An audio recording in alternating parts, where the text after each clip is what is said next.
النهارده هنتكلم عن قشر الرمان يا جماعة. طبعا الرمان اتغير، مش زي زمان طبعا.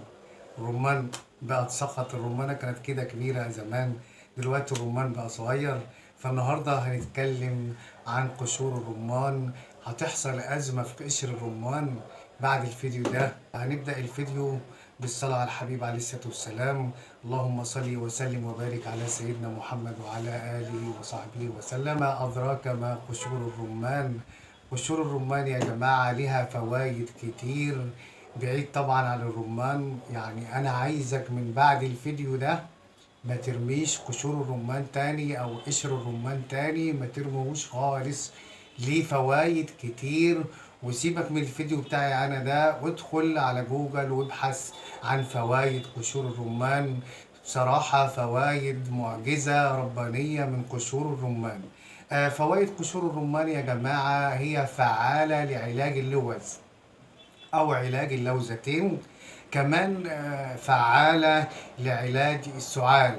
يعني كمان قشور الرمان بتعالج الكحة أو السعال اللي هو السعال الجاف. فوائد كتير بقى، هشاشة العظام، بيعالج هشاشة العظام وقرحة المعدة وعلاج الصفرة والديدان، وكمان علاج البواسير وعلاج الجهاز الهضمي واضطراباته. كل دي في قشور الرمان. يعني قشور الرمان ليها 7 فوائد، بتعالج 7 حاجات حيرت الأطباء في علاجها بالفواكه الطبيعية أو بالأعشاب الطبيعية. مثلا يعني أنا لو عايز قشور رمان هعملها ازاي؟ قشور الرمان طبعا نشيله القشر بتاعه، نغسله كده ونحطه في مصفى كده. قدامنا طريقتين ننشفه. اول طريقة ممكن نحطه في فرن كده ونحمصه عن طريق التحميص، او لو في مكان احنا زي الصعيد يعني الشمس عندهم ما شاء الله حامية، فممكن يحطوه بقى في مصفى او يتحط في الشمس او تحت الشمس بحيث يتنشف. وبعد كده قدامنا طريقتين، يا نطحنه في كبة خلاط ونشيله كده في علبة يقعد عندنا كده عند اللزوم، او نشيلوه زي ما هو برضك قشر الرمان بعد ما يتنشف كده ونستخدمه ان شاء الله. يعني على سبيل المثال انا لو هستخدمه للوز، وعلى فكرة الفيديو ده انا هعمله فيديوهين. فيديو اول حاجة هنعالج فيه علاج اللوز بقشر الرمان وعلاج الحلق وكمان قرحة الفم او الحبوب اللي بتطلع في الفم كده ما بتخليناش نعرف ناكل. ودي طريقة النهاردة هنستخدمها، وصفة النهاردة. وكمان عشان خاطر الشتاء هنستخدم الطريقة التانية اللي هو علاج السعال او علاج الكحة الناشفة يا جماعة عن طريق قشر الرمان. طب دلوقتي انا لو عايز اعالج اللوز ازاي بقشر الرمان؟ زي ما بتقول حاجه بسيطه سهله خالص. هناخده قشر الرمان اللي احنا نشفناه وهنطحنه في الكبه زي ما قلنا، وهناخده معلقه منه ونغليها. يعني على مقدار معلقه نحط عليها كوبايه ميه ونحطها كده في كاتل مثلا، بس الافضل انه يتغلى. نغليه كده زي ما بنعمل الشاي مغلي او الاعشاب مغليه. تمام كده. وبعد كده هناخد كوباية منه نسيبها تبرد كده تبقى دافية، وهنستخدمه عن طريق الغرغرة. عن طريق الغرغرة يعني حاول نوصل الحلق كده او اللوزتين زي ما عندنا الحالة، ونغرغر بيه كده او نتمضمض بيه لغاية ما يوصل كده للبلعوم بتاعنا او للحلق بتاعنا. بإذن الله 3 مرات في الاسبوع.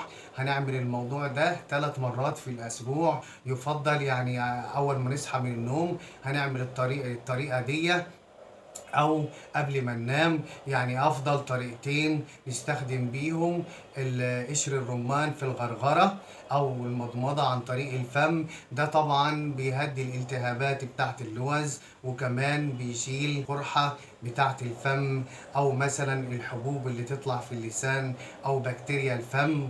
كل ده عن طريق المضمضة او الغرغرة بقشر مسحوق او بمسحوق قشر الرمان. تمام كده. دي اول وصفة، ولو عايزين اعملها لكم هي سهلة طبعا، مش محتاجة يعني انا اعملها قدامكم. انا حاسس انها كده وصلت المعلومة ان شاء الله.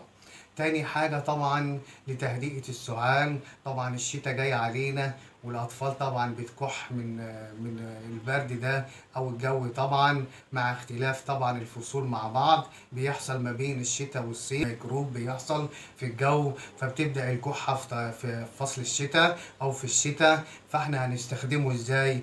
أول حاجة هنجيب قشور الرمان برضو معلقة، وبعد كده هنغليها على كوباية مية، وبعد كده لو احتاجنا نحليه هنحليه بمعلقة عسل نحل أو عسل أبيض. بعد كده بقى هنشربه بردك مدة 3 أيام في الأسبوع، إن شاء الله السعال هيهدى معانا خالص، والكحة الناشفة اللي بتتعب أطفالنا أو بتتعبنا دي هتروح خالص إن شاء الله.